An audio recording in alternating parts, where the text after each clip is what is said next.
Pakona pa Bishop Gaul na Samora Macheo ndipo paitika tsaona iyi nhasi nguva dzemangwanani. Motikari nhatu dzamuri kuona idzo motikari yeToyota Aqua pamwe chete neDiscovery neWish dzaita mahwekwe paintersection apo sezvamuri kuona, asi tinotenda Mwari nekuti hapana akuvara. Zviri kuratidza kuti hapana akuvara. Motikari ndidzo dzakuvara zvakanyanya, asi hapana munhu akuvara.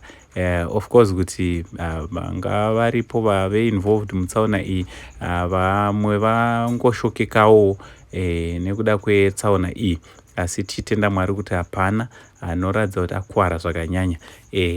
Tichida kutendai mhuri yeZimbabwe nekuramba muchisapota nekuramba muchimira nesu nguva dzose.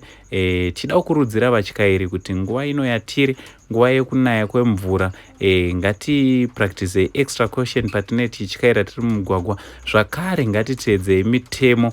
Tikada kutarisa zvakare marobots, zvakafanana neparobhoti irori pakona apo pane dambudziko rakanyanya rekuitika tsaona. So pega patinoaproacha nzvimbo dzakaita sedzidzi tinongokurudzirana kuti ngatisvike ipapo tisingamhanyise motikari.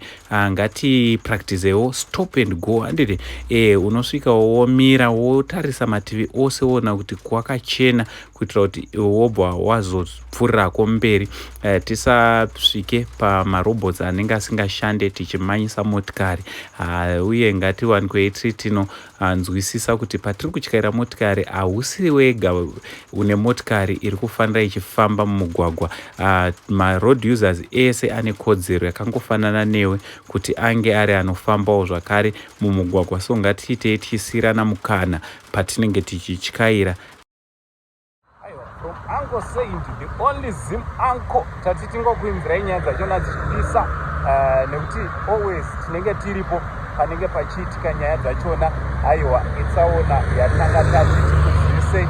Aiwa, tichiti much love.